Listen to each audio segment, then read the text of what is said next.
Welcome to the PDB Situation Report. I'm Mike Baker, your eyes and ears on the world stage. Let's get briefed. We'll start things off today in the Middle East, where the world is still awaiting a military response from Iran and its proxies, don't forget their proxies, following two high-profile assassinations. We'll discuss the latest news with former Deputy Assistant to the President, Robert Greenway. A little later in the show, Ukraine is bringing the war to Russia, launching a cross-border incursion into the Kursk region. The invasion marks the first time since World War II that a foreign country has occupied any part of Russia. We'll speak to Foundation for the Defense of Democracies, Peter Doran, about those developments. But first, the Situation Report Spotlight. Weeks after the high-profile assassinations of top leaders of Hamas and Hezbollah, Israel is still playing the waiting game on the, quote, harsh revenge promised by Tehran and the Iranian regime. According to reports, Israel is readying for potential attacks against civilian infrastructure as well as Israeli-linked targets abroad.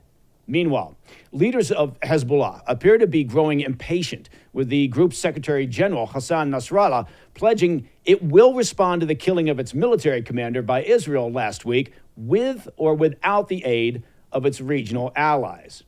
Israeli officials are now leaning towards the belief that Hezbollah, not Iran, will be the first to launch a major attack on Israel in the coming days.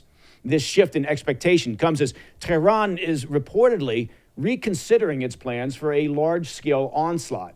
According to CNN, which cited two sources familiar with the intelligence, Hezbollah is gearing up to act against Israel independently of any anticipated Iranian response. Now, don't forget, at the same time, Hezbollah is essentially created, resourced, funded, trained by Iran. So it's not as if they're completely disconnected here.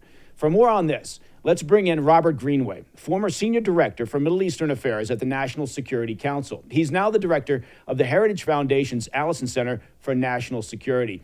Robert, thank you very much for joining us here at this critical time on the Situation Report. My pleasure. Thanks for having me. Absolutely. Great timing. Listen, this may be a very difficult question to start off with, but from your perspective, why haven't we seen anything yet? I think there was a lot of anticipation that even as early as this past weekend, perhaps on Monday, that this retaliation would take place. So in your assessment, why the delay? I think there are two factors. First is that Iran wasn't expecting the hit that occurred against Ismail Haniyeh, the Hamas's political chief and leader, in Tehran at the inauguration of the new president. So it caught them off guard. And it followed in quick succession, as you pointed out, the strike against Fuad Shukr, the Hezbollah number 3, and also the man responsible for building the missile force, which is the greatest threat to Israel at the current moment. And that's reason number one. Reason number two is I think that they wanted to set in motion a series of activities that would give them time to prepare and build the capability and decide internally what course of action they would pursue. So yesterday, they finished the last, I think, scheduled meeting of the Office of Islamic Cooperation, where they brought in regional leaders at the ministerial level to discuss the response to the incident and manage the consequences. So now I would expect we're in the window where a response is viable. I also don't think it's going to be limited to the Middle East. I think their capabilities exist and expand obviously beyond it, and will be expected to strike Israeli targets, civilian and government related, as well as potentially American targets and infrastructure outside the region, potentially even in the homeland. So I think all of that is set in motion. They weren't in a particular hurry. They are known to take their time. And I think we can certainly expect a response. And I suspect that we won't have to wait much longer. What do you make of the rumblings from State Department, from White House? They seem to be trying to set the table, saying, well, we believe that Iran is actually rethinking this, perhaps because they don't want to, create a broader, wider regional war. So, there seems to be this effort to create a narrative within the U.S. administration that Iran is maybe thinking about moderating their response. Do you think there's any truth to that? I don't. I think that's wishful thinking. I think the sources of that reporting are coming from the administration. It is the world they'd like to live in, but I don't think that's the world and the reality that we're in right now. And we only have to look at the incident that occurred earlier this week when 7 of our service members, 2 contractors, 5 active duty military were injured in Iranian-sponsored militia groups' attack on Al-Assad Air Base in western Iraq. That occurred during a Situation Room meeting of the National Security Council, which, as you know, is not advertised generally in advance. This was a lot more theater than substance. But the president, vice president, and the team were convened to discuss the situation, and we had 7 casualties during the meeting, and we've not responded. And I think that tells you all about the mood in the region and the degree to which the U.S. has established deterrence. It's an illusion. Yeah, and we can talk. I want to get into that here, maybe in the second half of our conversation, in terms of U.S. response, U.S. treatment of Iran. But just looking at this potential for a retaliatory strike, when we talk about Hezbollah, in your assessment, how independent is Hezbollah from the Iranian regime, from the IRGC? Do they move in lockstep? Do they take their instructions from the Iranian regime? Or is there a significant degree of independence in Hezbollah's activities? Yeah, so first, in the Middle East context, command and control is a flexible term. I think it never really applies in the sense that we would internally look at it. Under ideal circumstances, you're not going to get willing and able partners and allies to do your bidding exactly and explicitly as you stated. Hamas, Hezbollah, and the constellation of the Houthis, the axis of resistance, all have different relationships with Tehran. All of them are dependent upon Iran for material expertise, mostly funding, and certainly a broad variety of economic support. Hezbollah, though, is in its own category. It was the first. It's the crown jewel in the Axis crown. And it, as more than any other organization within the Axis, has the ability to act somewhat independently. It is the best resource. But at the end of the day, they are still completely dependent for their survival and sustained operations on Tehran.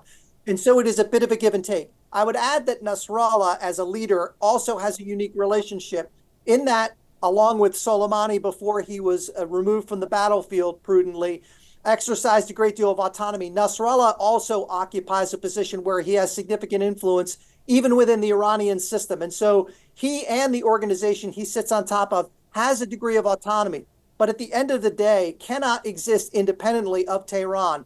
And so there is a bit of a give and take. No other organization enjoys that degree of latitude. The last thing I'll say is there are no circumstances in which Hezbollah would intentionally escalate a scenario without a degree of approval from Tehran and from the leadership there. Yeah, I think I'm glad you brought that up at the end there, because the idea that somehow they would get off the reservation and engage in some conflict or escalate this thing beyond what the Iranian regime is willing to imagine, I think that's not going to happen. But and this is some speculation, obviously, and everybody's speculating on this, but you've spent a great deal of time covering this topic, and I'd like to get your assessment on how you imagine this retaliation will break out. Look, the Supreme Command, the leader of Khamenei has promised retaliation, so they have no choice, right? They have to do this. But how do you imagine it to look at the end of the day? So I think that they're going to employ the full range of options. One, they've been studying our ability to respond and Israel's ability to respond. They learned a lot in the last several months, especially during the April assault, where we had 320 combination of missile and drones launched against it. And again, as we talked about, they've got an asymmetric capability to threaten diplomatic facilities or economic infrastructure and target individuals, not just in the Middle East, but in Europe, in Asia, to a certain extent inside the Americas.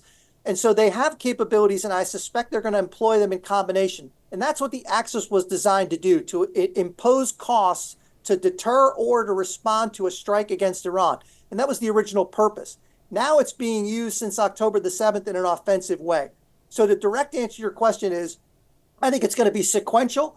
It is going to start in one vector, but it will eventually include the other. So you'll see perhaps an initiation from Hezbollah in Lebanon. It could equally come from the Houthis in Yemen. Obviously, the Israelis responded to the last strike on Tel Aviv by destroying oil facilities in Hodeidah. It could come from Iraq and Syria. I don't think it would come necessarily from Iran first, but that's also an option. More importantly, I think you can see that all of the inbound vectors, the different directions of attack, complicate effective air defense. And second, that it'll come from a variety of altitudes. So it's a different proposition to defend against high altitude ballistic missiles, from land attack cruise missiles to drones. All three are different problems and different vectors. So they're going to attempt to overwhelm the Israeli air defense system and our own by providing multiple threats from multiple vectors at multiple altitudes. And at the same time, incorporate asymmetric threats from cyber to terrorism outside the area of operation. I think we can expect to see a combination, and I think we can expect to see it sequenced over a series of days, perhaps even a week, depending on the constellation and how well it goes up at first. Yeah, that's a chaotic scenario. But if we look at the issue of self-preservation, and what I mean by that is, look, the mullahs aren't stupid, right? And they're also human, and they like power, right? So I would argue that they're not going to do anything that jeopardizes their long-term position here. And the IRGC, which makes a great deal of money, they've got their hands in every part of that Iranian economy. They also understand that they've got a good thing going, right? So I guess where I'm going with this, Robert, is if you imagine that a wider conflict, something that would break out into direct conflict between Israel, which I assume would have to include then the U.S., and Iran, would likely, from a pragmatic sense, would likely mean the end of the Iranian regime as it currently exists. Because and correct me if I'm wrong, but in a broader regional conflict that brings these elements together in conflict, do you assess that somehow the Iranian regime could get the upper hand on that, even with their proxies? You see where I'm going with this? I do. And you're not alone. But what I've learned over time is that while they are rational and they have a deliberate process for making decisions, they're certainly not stupid. They frequently miscalculate. They make a lot of mistakes. And right now, I judge that the supreme leader does not envision circumstances that would threaten his grip on power. There are greater and lesser risks depending on the options employed, but that's why the axis exists. So far, no one except Israel has determined that they will impose costs directly on Iran for the actions of their surrogates. And as long as that's the case, Iran judges that Israel alone cannot threaten the survival and that the United States is dedicated to constraining Israel under the current administration's policies, and as they've publicly stated. So you're right, but the reality that the supreme leader is currently living in doesn't, I think, allow for him to envision a real risk to regime survival. He doesn't, in other words, judge that the United States would join the fray and impose costs on Tehran. Under most scenarios, he envisions, and again, look at what happened in April. So they launched 320 missiles. 16 were launched after the Qasem Soleimani strike for order of magnitude difference, and only 12 made it to their target. All of them were manageable, older systems. We knew about it in advance. They told us in advance. 320 projectiles were launched at any one given time. If you and I had to recreate that, I don't know that we could prevent somebody from dying. It's a miracle. I know we're competent. The Israelis are competent. It's still a miracle when you launch that many warheads at any given direction that somebody doesn't get killed. I think that they envisioned that they got away with it and they'd be able to do it again.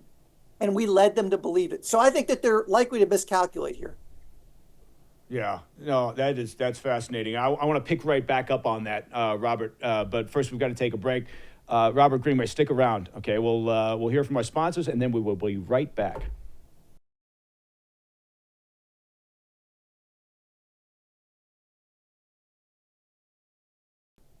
If you're a listener to the PDB, and by God you should be, you know there's a lot going on in the world today. Authoritarian regimes on the march, wars overseas, and of course political turmoil across the globe. That's why now more than ever, you should support those on the right side of history. Am I right? Blackout Coffee is committed to your values, supporting constitutional rights and certainly those on the front lines. The troops, local law enforcement, look, they honor all hardworking Americans. I'm proud to recommend Blackout Coffee. This is a coffee company that's 100% committed to American traditional values. From sourcing the beans to the roasting process, customer support and shipping, They've got an incredible work ethic, and they're dedicated to promoting your principles, and they accept no compromise on taste or quality. Check out blackoutcoffee.com/PDB and use coupon code PDB for 20% off your first order. Ditch those other guys, get rid of them, and stick with Blackout Coffee. Blackout Coffee remains true to your values. That's blackoutcoffee.com/PDB and use coupon code PDB for 20% off your first order. As we say around here, be awake, not woke.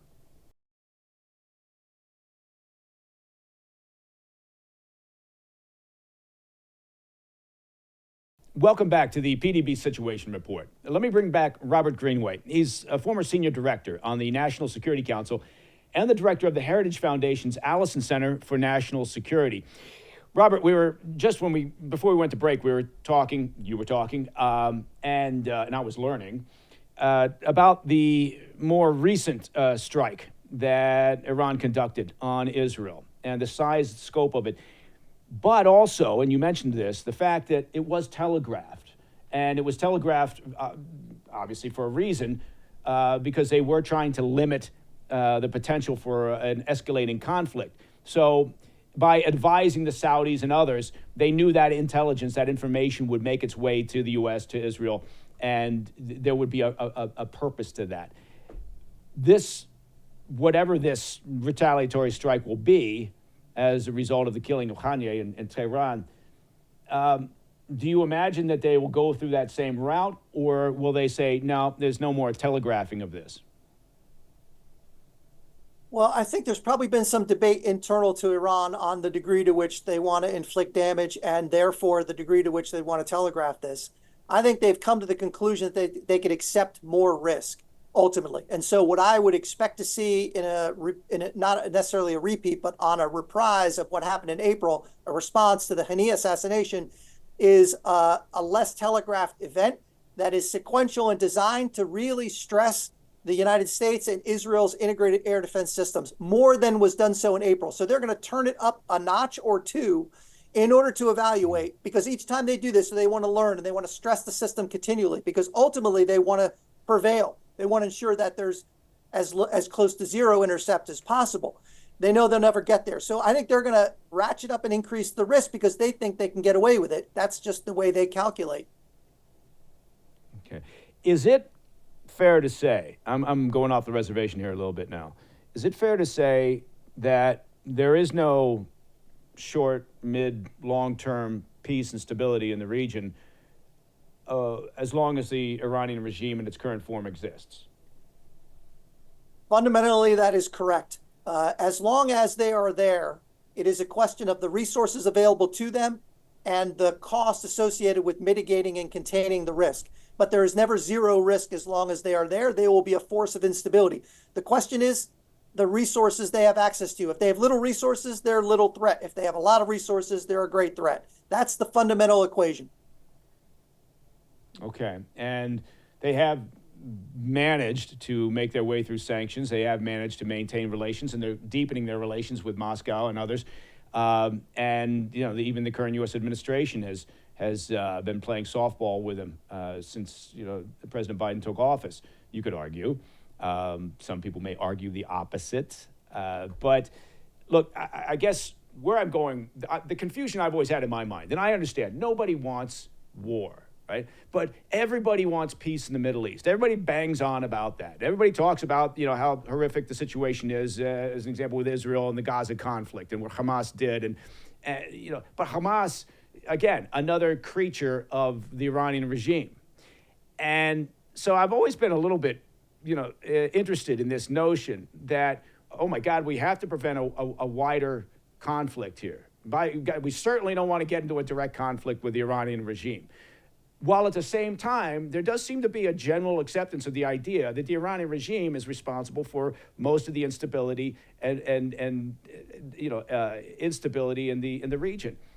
Again, knowing I'm not warmongering here. I'm just pointing out the discrepancy here that you're constantly putting lipstick on a pig in the Middle East. Oh, maybe we can get a ceasefire here, or maybe we can negotiate a little bit of a deal over here. And meanwhile, the Iranian regime sits there with the stated objective of destroying Israel, has created a network of terrorist proxies, And probably a number of the regional players, and this is, I guess, where I'm going with this, and I'd love your assessment of it, a number of the regional players in the Middle East would have no heartburn seeing the disappearance of the current Iranian regime. 100% true. Look, what we found to be the most stable path forward, the most realistic way to obtain our vital national interests, which ultimately are stability of the global energy markets. We don't need their oil, but everybody else in the world does. And as long as we import, export, it's got to be managed. It's not currently being managed. It should be, and it could be. That's number one. Number two is stability of global trade. Again, as long as we buy and sell, we need stability in the markets. We can't have significant disruptions to it. Number three, prevention of counterproliferation, countering proliferation of weapons of mass destruction, not letting Iran get a nuclear weapon because everyone else will. And then fourth, I think I would argue would be counterterrorism. Now, to get there, the most efficient path forward is two things. First is to reduce the threat, and that is to deny Iran access to resources. And it's not that they're bypassing sanctions now. There's no attempt to enforce them. So there's no real evasion required. They're simply doing it because there's no impediment. When we enforce sanctions, we got them down to a point in which it was barely survivable. So that's number one, deny them access to resources. Then number two is we have a choice to make. Either we're going to introduce forces in the region to preserve that balance of energy markets and freedom of navigation, or we're going to build up the capacity of our partners and allies. In the long term, our calculation was we need a new regional enduring security architecture with Israel at the heart of it as our principal investment and the most capable representative of the United States and its interests in the Middle East to work with our other partners and allies. And so the Abraham Accords was designed to meet with what we called the Middle East Strategic Alliance, or MESA, so that we would have a partnership that didn't require a massive investment from the United States, that had a weakened Iran, and that would preserve a satisfactory balance and preserve our vital national interests. That was what we were working towards, and I think we made substantial progress in that direction. And I think it's been dismantled in many ways since, unfortunately. Yeah. No, it's fascinating, and we could go on for another couple of hours on this, Robert, but I won't do that to you just yet. We will be calling you because I would love to have you back on in the near future when we can assess what actually happens with this existing current situation, the standoff with Iran and Israel. Robert Greenway, director of the Heritage Foundation's Allison Center for National Security, thank you again for taking the time. We really appreciate you. My pleasure. Thanks for having me. Absolutely, man. Take care. All right. Coming up, a surprising twist in the Ukraine war as Ukrainian forces, get this, launch a blitz into Russia's Kursk region. They've invaded Russia, breaking through Russian defenses. We'll get insights on this with Peter Doran, an adjunct senior fellow at the Foundation for the Defense of Democracies.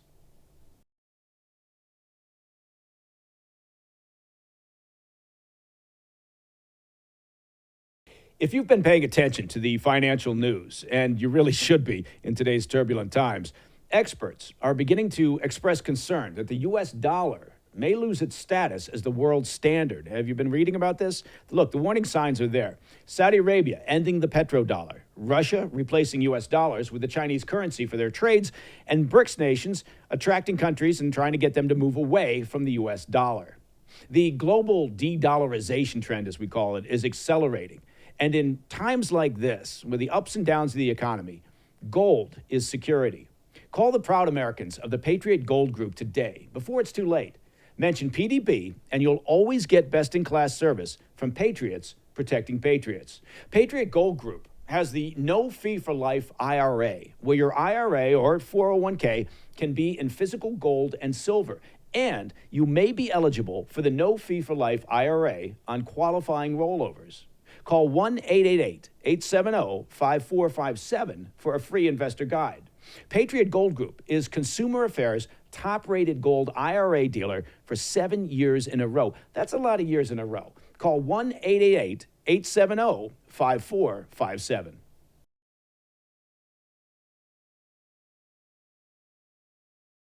Welcome back to the PDB Situation Report. Now, this week brought a surprising twist in the Ukraine war, with Ukrainian forces launching a blitz into Russia's Kursk region. Unlike previous raids by Russian paramilitary units siding with Kyiv, this time it's regular Ukrainian military units doing the invading. Reports say Ukrainian forces have broken through at least 2 Russian defensive lines and seized around 45 square kilometers in Kursk since starting the operation on the 6th of August. For a bit of historical perspective, this is the first time since World War II that a foreign country has occupied any part of Russia. In response, Russian President Vladimir Putin, you probably remember him, well, he met with his government and accused Ukrainian forces of, and I'm going to try to say this with a straight face, a large-scale provocation in Kursk. Yes, because apparently they forgot about that whole invade Ukraine thing as a provocation. On the flip side, the Ukrainian government has stayed silent and hasn't commented on what's happening in the Russian border region. Now, to dive deeper into this, let's bring in Peter Doran, an adjunct senior fellow at the Foundation for the Defense of Democracies. Peter, thank you very much for joining us here on the Situation Report. Thanks for having me, Mike. Now, let's start at the 30,000-foot level. Give us your perspective. Is this a one-off? Is this just for show? Or are they seriously intent, the Ukrainian military, I mean, on invading Russia and trying to hold territory? Well, I think that's correct, Mike. Ukraine, and specifically its armed forces, have very obviously raised the stakes with this military incursion into Russia. It is different than previous paramilitary groups going in on a thunder run themselves back on the other side of the Ukrainian-Russian border. What we're seeing right now is different in scale and purpose, and it has a near-term and I believe long-term goal. Near term, the Ukrainians are trying to shift Russian military forces away from the fighting in the east towards their long border in the north with Russia. Longer term, I believe we're seeing something very new here. By occupying territory, Zelensky is creating a potentially powerful bargaining chip in any final negotiation over the end to this war of national self-defense. This is a new development and something that the Ukrainians could achieve if they can hold on to what they have taken inside Russia. As you said, Mike, the first time since World War II that a sovereign country has invaded and occupied Russian territory. Now, what have you heard about the logistics of this operation? How many are we talking about here in terms of on the Ukrainian military side? How many personnel, what sort of hardware are we looking at? We're looking at least 2 battalions, and numbers have been all over the place. Somewhere around 1,000 troops could be involved. I do have to stress, Mike, we are deep in the fog of war right now. As is tradition with the Ukrainian government, they are extremely disciplined when it comes to saying nothing during major military operations. They have been extremely disciplined. Just late breaking today, President Zelensky offered the first slight hint into his thinking. He said, well, Russia has been invading our lands. We're going to show them what it's like. Interesting that he stressed lands. Again, it appears that the Ukrainians are attempting to create some kind of military buffer that would protect their northern cities and towns in the event that they could trade that land away. And Mike, that's something for everyone to consider. Right now in Ukraine, the majority of the population is very strongly opposed to trading away Ukrainian land for peace. It would be a political mistake for Zelensky to try. However, what if he were to trade Russian lands away from peace, lands that he has now occupied? I think that's the play here. The Ukrainians have been silent, but we can perceive their intentions by what they've achieved so far.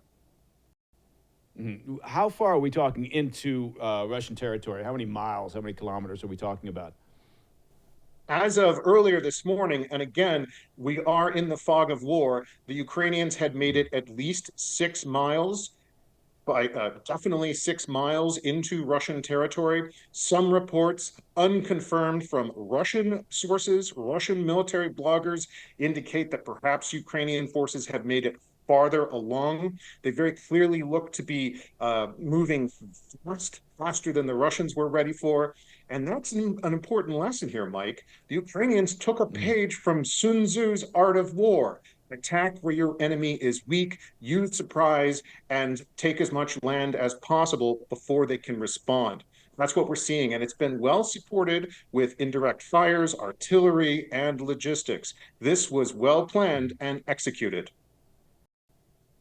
Yeah. Now, it also implies that if the intention is to hold the land in some sort of bargaining chip, that they've got to be able to do that. And the concern has been for some time now the difference between manpower capabilities, personnel on the Russian side and the Ukrainian side, when they're worried about holding the line in areas where the Russian military has been making some ground. They have been gaining ground in their latest efforts. How does the Ukrainian military imagine that they'll be able to, essentially what they're doing is stretching their resources even thinner? So talk to me about that. How do you anticipate that holding up? Well, the fact is, this is a high risk, high reward gambit that Kiev is currently playing. You are absolutely correct. The fighting in the east and south of the country has been bitter. We have seen very serious losses on all sides. And the fact is, Ukraine does not have an infinite manpower supply. They are running low, relatively speaking, compared to Russia, on the number of young men and women they can put in a uniform and get them onto a battle line. So by moving towards where Russia has been weak, by encountering what looked to be poorly trained conscript soldiers and perhaps some Chechen irregular troops, the so-called TikTok army from Chechnya, by hitting hard there, they certainly caught the Russians off balance, and now we can anticipate the Russians to hit back. This would force Russia, on the other hand, to move some of its forces, potentially out of the eastern battlefields to harden its defensive lines around territory that the Ukrainians have taken. Yeah, but if you move, I mean, let's walk through this a little bit if we could. If you move 6+ miles into Russian territory, say a couple of battalions, if that's the case, and you're right, earlier you said the numbers are all over the place, and that's kind of been true throughout this entire conflict, whether we're talking about casualties or just assessment of existing operations. But if you're talking about moving, say, 6 miles into Russian territory, and you're talking about a couple of battalions, you've got to keep them supplied. You've got to resupply. You've got to maintain contact. You can't just drop them in there and say, hold this turf until some day when we can, use it as a bargaining chip. So talk to me about, from what you've seen, and you cover this extensively, and you've had a great deal of time now to assess both sides in terms of their abilities and resources.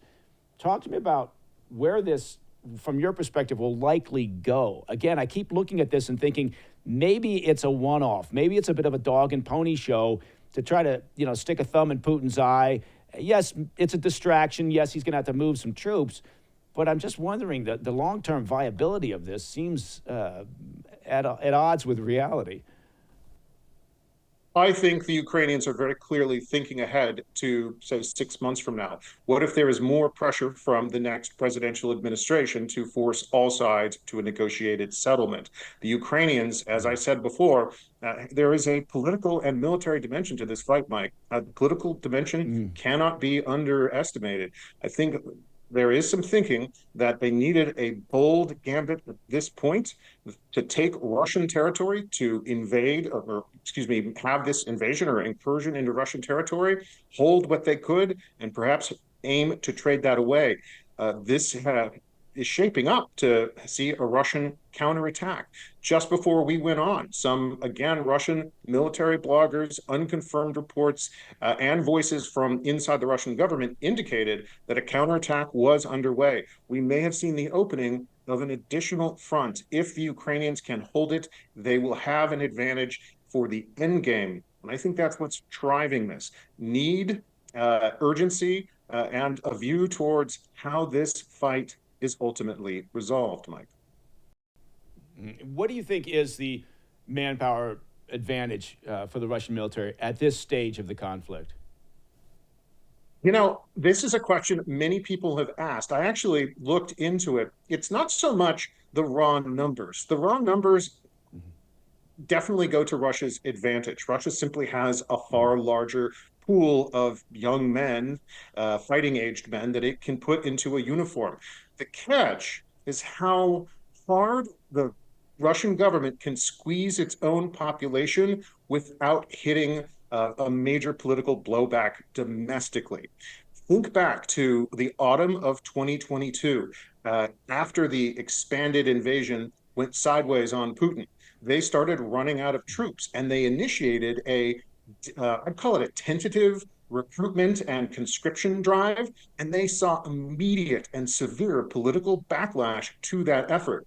Imagine a child touching a stove and learning that's hot. That's basically been the reaction of the Russian military when it comes to conscripting its own citizens and putting them into the Ukrainian meat grinder. The alternative has been to just offer a lot of money for someone to volunteer, take the cash, and go and essentially get killed in the Russian battlefield, excuse me, the Ukrainian battlefield. So the issue isn't so much, hey, let's do a back of the napkin calculation. How many millions do the Russians have versus Ukraine? It's how many soldiers can Russia squeeze out of their own population without incurring severe political blowback to that action.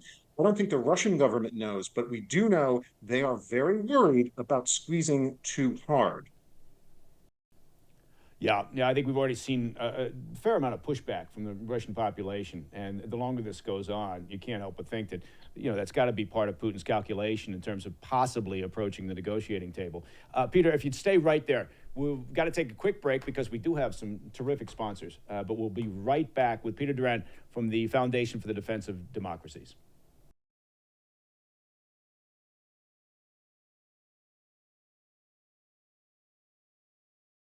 Are you overwhelmed with back taxes or unfiled returns? Look, with 88,000 newly hired agents, yeah, I said 88,000 of them, the IRS has increased enforcement, issuing millions of pay-up notices in 2024. How would you like to walk out to your mailbox on a bright sunny day? You're all happy, maybe you're whistling a tune, you open up your mailbox and there's a pay-up notice from the IRS. Look, don't face IRS collection tactics alone. Tax Network USA can help. As the nation's premier tax relief firm, they've negotiated over, get this, $1 billion in tax relief for clients. Services include penalty forgiveness, hardship programs, and offer and compromise solutions. Now, whether you owe $10,000 or $10 million, my God, how do you owe $10 million? Their experts can assist. Behind on taxes? Well, they can guide you in catching up. Protect your financial security. Contact Tax Network USA for strategic advice on reducing or eliminating your tax debt. To schedule a complimentary consultation, call 1-800-245-6000 or visit tnusa.com/Mike. Don't let the IRS control your life. Empower yourself with Tax Network USA's support and take charge of your financial future. Visit tnusa.com/Mike today. Every day, we hear more about surveillance and how our right to privacy is being infringed upon. It's true. It feels like we're living in a world where nothing is truly private anymore. Now, for most of us, for the sake of convenience, we hand over our personal information without a second thought, right? Signing up for services, shopping online, or using social media. Here's my personal information, you take it. But this convenience comes at a cost. It's time for us to take a stand and fight back for our right to privacy. Now, one tool that's been essential for me in this fight is the all-in-one privacy app. It's called MySudo, and you spell it M-Y-S-U-D-O, MySudo. It's an app that lets you create multiple digital identities with separate phone numbers and emails, so you can keep your personal information private. In this age of constant surveillance, having MySudo is crucial. Look, for my listeners, I've got a special deal. Go to mysudo.com/Mike Baker and use code Mike Baker, just like you imagined it would be, to get 30 days free on a Sudo Pro yearly subscription. Take back your privacy with MySudo. Trust me, it's worth it.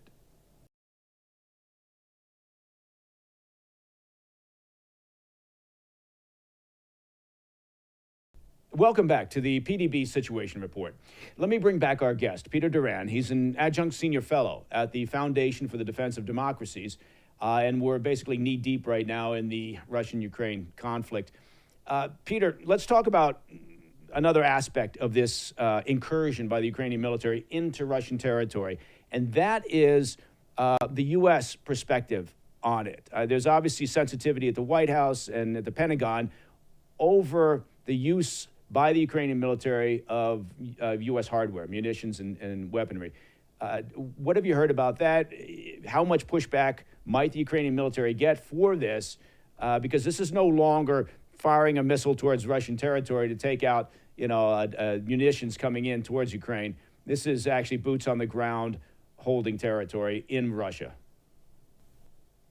Well, Mike, there's been a lot of criticism of the Biden-Harris administration's policy towards Ukraine to essentially tie one hand behind their back and have the so-called drip, drip, drip approach to the release of weapons. We can think back to how long it took to provide the Ukrainians with long-range fires like the ATACMS missile. This is a very powerful capability. The Ukrainians now have it. It just took 2 years to put that into the field.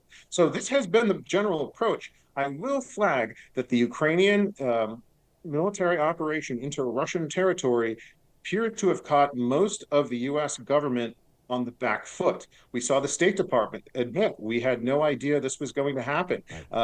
John Kirby, the national security communications advisor to the White House, said openly, yeah, we're asking the Ukrainians what's going on in order to get a better idea of their intentions. So the U.S. government was caught on the back foot as a result of this operation, but it does look like the Ukrainians are at least using some U.S. equipment for this fight. Again, fog of war. I've been seeing some videos, don't know what's confirmed or not. We will learn more from the Ukrainians about this.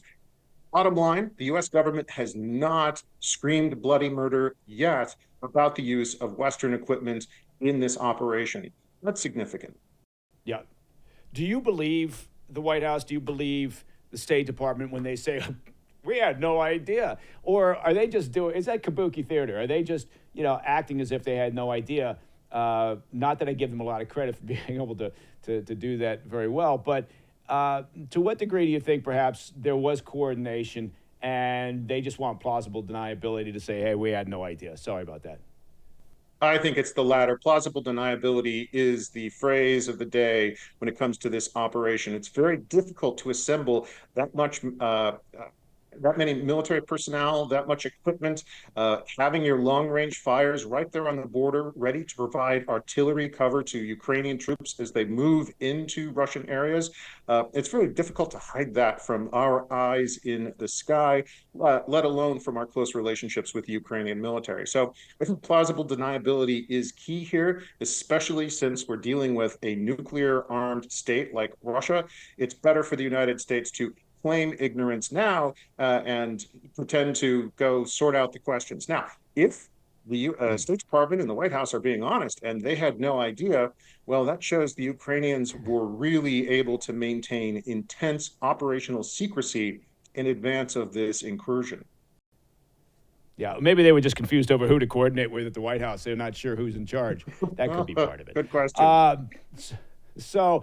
Okay, well, yeah, if we genuinely didn't know about it, then that doesn't say much about our liaison on the ground with the Ukrainian forces. It doesn't say much about our SIGINT capabilities, our photo analysis, our ability to understand, what's happening on the battlefield. So I'm going to go with the notion that there was some element of coordination, but they don't want to be caught out being aware of and perhaps resourcing an incursion into Russia for obvious reasons. Let's play the game where we ask you a question that's basically impossible to answer, but I find it entertaining. Well, I love that. My favorite kind of game. Go for it. Okay. Let's go with 6 months from now. You had mentioned 6 months earlier in our conversation.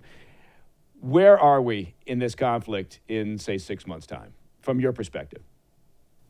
I think we have to take very seriously the possibility that the next presidential administration, whether or not it will be Donald Trump or Harris, that next presidential administration is going to look for an answer to the question, what does the end game look like? Remember the fight that Congress put up over the additional supplemental military support for Ukraine. I think we got an indication that any future acts of Congress for more billions in military assistance to Ukraine, something that I support, but I think Congress is really reaching its limit there.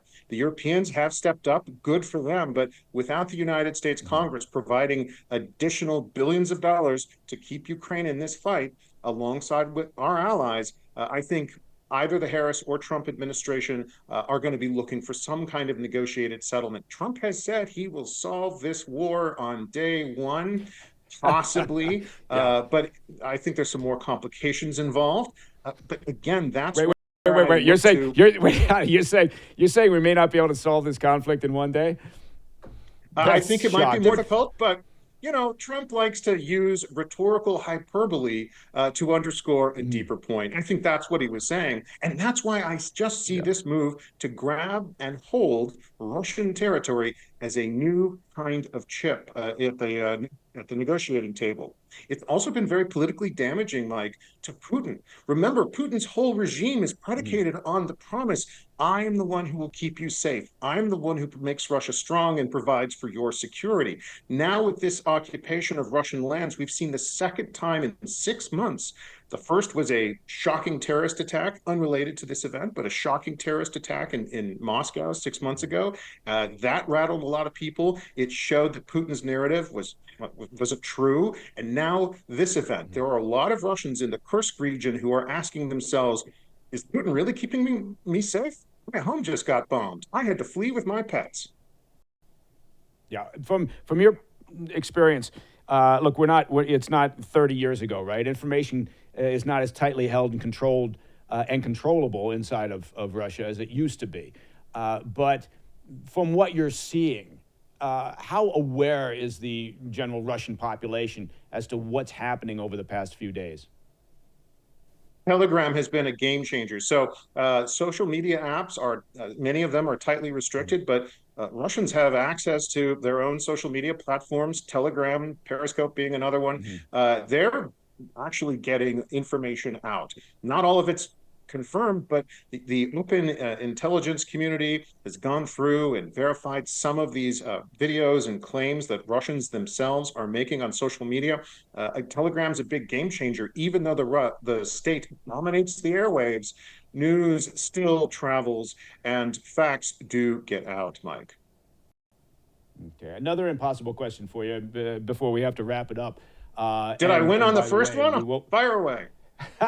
We will be calling you back, so I hope you pick up the phone the next time we call, because I don't think this problem's going to be solved in short order. But we talked about 6 months from now, yes, the U.S. administration, whichever it is, will be looking possibly for a negotiated settlement. Do you imagine that any settlement could involve Crimea being returned to Ukraine? In other words, Putin being willing to give up Crimea? I think Crimea will be a prize that Putin will not easily give up, frankly. This peninsula holds strategic significance for both Ukraine and Russia. Remember that when this war began in 2014, Vladimir Putin held a giant celebration on Red Square, flanked by two enormous jumbotrons under the message, "We are together once again." Putin has promised the return of Ukrainian territory like Crimea. It's a big prize for him. It is an illegal occupation on his part, but I don't see him giving it up unless put under immense pressure. Okay, Peter, this has been fascinating. And like I said, we will be pestering you to come back to the Situation Report again. And hopefully in the near future, because this incursion into Russian territory, as you pointed out at the beginning of our conversation, is a fascinating and very significant development. Peter Doran of the Foundation for the Defense of Democracies, thank you for joining us today and sharing your insights. Thank you for having me, Mike. Talk to you soon. Well, all right. That is all the time we have for the PDB Situation Report. On that cheery note, if you have any questions or comments, please reach out at pdb@thefirsttv.com. The PDB staff, of course, and including, and we can never forget, our crack team of interns, they love getting your emails, your faxes, your Western Union telegrams, your beeper messages, and every month, of course, we take a bunch of those questions and comments, and we bundle them up, and we put them into a monthly episode that we call Ask Me Anything, right? Within reason, okay? Let's keep it reasonable and polite. To listen to the podcast of this show ad-free, become a premium member of the President's Daily Brief by visiting pdbpremium.com. It really is that simple. And remember, new episodes of the Situation Report, they air every Friday at 10 p.m. on the First TV. And of course, they're on all the podcast platforms and our YouTube channel. Don't forget our YouTube channel. It has turned into a juggernaut at President's Daily Brief. I'm Mike Baker. And until next time, well, you know the drill. Stay informed, stay safe, stay cool.